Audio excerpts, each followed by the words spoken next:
On retrouve Françoise maintenant qui est en couple et qui a envie de témoigner. Bonjour Françoise. Bonjour. Merci Bonjour d'être avec nous. Bonjour à votre invité Yves Platini. Je ne sais pas trop bien dire le nom.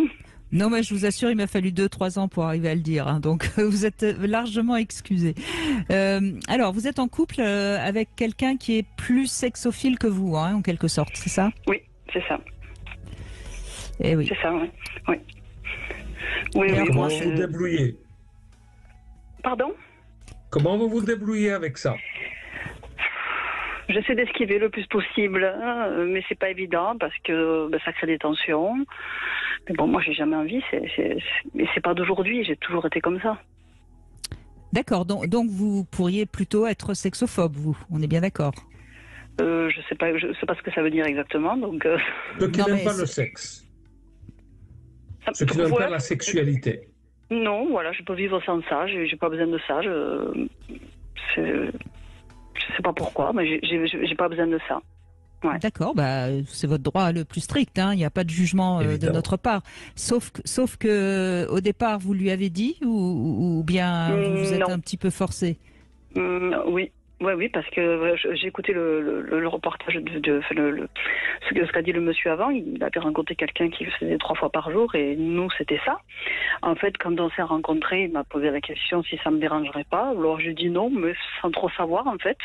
Parce que j'avais jamais vécu ça. Hein. Et au début, donc, quand on s'est rencontrés, c'était pareil, matin, midi et soir, jusqu'au jour où j'ai dit, j'ai pas que ça à faire, quoi. Parce qu'en fait, ça dure pratiquement 1 heure à chaque fois, donc voire un peu plus. Donc dans une journée, pour moi, c'est pas possible. Non, mais alors c'est intéressant parce que donc vous n'aviez jamais eu une sexualité aussi active, mais Jamais. est-ce qu'au début ça vous a plu, ça vous avez aimé, ou est-ce que vous l'avez fait pour lui faire plaisir? Ah non, c'est pour lui faire plaisir. Non, D'accord. Oui. Oui. Donc quelque part, il a dû croire que finalement vous étiez comme lui. Sexophile. Non, non, déjà, je lui ai expliqué que je n'avais jamais été chercher un homme et que ça n'arriverait jamais. Voilà, j'ai beaucoup de barrières, j'ai beaucoup de tabous en fait.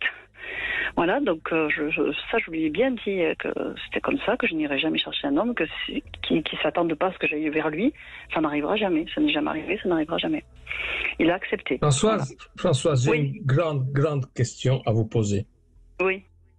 Pourquoi est-ce que vous écoutez l'émission de Brigitte Lahaie? Parce que je me dis que peut-être il y aurait une solution. Je ne sais pas. D'accord. Bah, Donc vous voulez parce changer qu'on- quelque chose? Oui, tout à fait. Parce qu'on avait été voir un sexologue et puis bon, elle m'avait dit que ça venait de mon enfance et tout. Et j'avais pas envie de parler de tout ça en fait. Ça m'avait fait pleurer. Elle fait bon, voilà. Je pense que c'est un rapport à l'enfance. Mais est-ce que dans votre relation à votre corps et dans votre relation au plaisir, qu'est-ce qui va bien? Qu'est-ce qui va bien? Pas grand-chose. J'aime pas mon corps déjà. Et pourquoi? Parce que j'ai pris du poids et que je suis pas à l'aise avec mon corps. Je l'aime pas. Mhm. Voilà, donc j'ai pas envie qu'on le voit en fait. J'ai pas envie qu'on le voit. Je suis très complexée. Et pourquoi vous faites pas quelque chose pour apprendre à l'aimer? Parce que ça, c'est quand même important pour vous d'abord. Je ne sais pas quoi faire.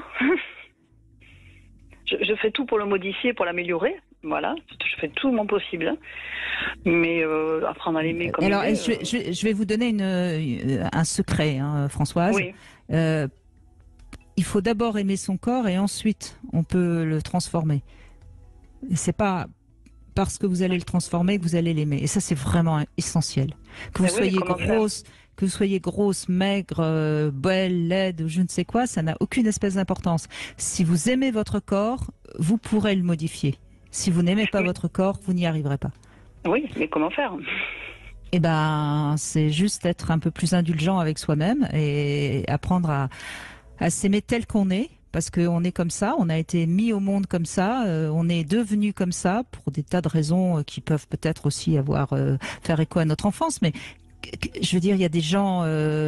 Mimi Mati, elle a trouvé un mari formidable et pourtant c'est pas la plus belle créature du monde. Donc, vous voyez, c'est pas une question de physique. Oui, non, mais je crois que c'est un problème en moi parce que même avant, quand mon corps était parfait, entre guillemets, je l'aimais pas déjà. Vous voyez? Oui, je sais bien. J'en doute pas. Je me suis toujours trouvée trop grosse alors que je ne l'ai jamais été. Mais même ma fille, quand je lui dis, elle m'a dit mais maman t'es pas grosse. Mais c'est toujours comme moi, c'est comme ça. Je pense que j'étais anorexique quand j'étais enfant, mais qu'on n'en parlait pas. Oui, mais on n'est pas anorexique par hasard non plus. Mais Oui. mais peut-être que vous portez beaucoup de choses sur vous qui font que vous trouvez votre corps trop gros. Peut-être. Vous voyez, c'est toujours pareil, c'est la relation entre le corps et l'esprit. Mais visiblement, votre compagnon, lui, il aime votre corps. Ah oui, et puis il n'est pas le seul. Hein. Je veux dire, tous les gars avec qui j'ai été me trouvaient bien comme j'étais, mais pas moi. Ouais. Et c'est vrai, Yves Slati, à partir du moment où une femme n'aime pas son corps, c'est compliqué d'aimer la sexualité. Hein. Oui, mais j'ai jamais aimé ça. J'ai été mariée pendant 25 ans. Je faisais ça pour lui faire plaisir. Et quand j'ai réussi à le quitter, je me suis dit plus jamais je vivrai un truc comme ça. Donc pendant quelques années, j'ai été, on va dire, célibataire. J'ai multiplié les relations et c'était bien parce que c'était que quand je voulais. Donc c'était impeccable. Et puis après, j'ai rencontré cette personne avec qui je suis et on est rentré dans une vie de couple. Et là, je recommence à faire pour lui faire plaisir, comme avec mon ex. Quoi. Mais ce qui est intéressant, et je vais vous donner la parole, Yves, ce qui est intéressant chez vous, François, c'est qu'on voit bien, vous n'aimez pas votre corps, vous n'aimez pas le sexe, et en même temps, vous cherchez du sexe tout le temps. Donc, on voit bien qu'il y a quelque chose là qui est pas cohérent. Et quand il y a quelque chose qui est pas cohérent, c'est toujours intéressant d'aller chercher justement pourquoi c'est pas cohérent, pour justement qu'on puisse arriver à ce que ça le soit. Bah, c'est pas du sexe que je cherche, c'est j'aime pas être seule déjà. Et c'est compliqué. Pour moi, l'idéal, c'est de trouver un homme qui n'aime pas le sexe. Mais bon, ça n'arrive pas. Excusez-moi, hein, quand vous allez chercher des relations épisodiques sexuelles, c'est quand même pour chercher du sexe.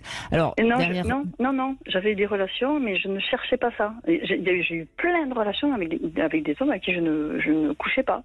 Et ça, c'était le top pour moi. Voilà. Mais quand il fallait, à un moment donné, il y en a, on peut pas, mais il y en a certains avec qui je n'ai jamais rien fait. Et ça se passait, c'était très bien jusqu'au jour, voilà, après on a arrêté parce que où il voulait, où je voulais pas. Et là, vous êtes amoureuse de l'homme avec qui vous êtes? Oui. Ouais. Oui. Donc, il faut trouver une solution. Une solution, c'est peut-être Yves. Ben oui, la solution, c'est peut-être Yves Slati qui va pouvoir vous la donner. On fait une petite pause et puis on se retrouve et je vous donne la parole, Yves.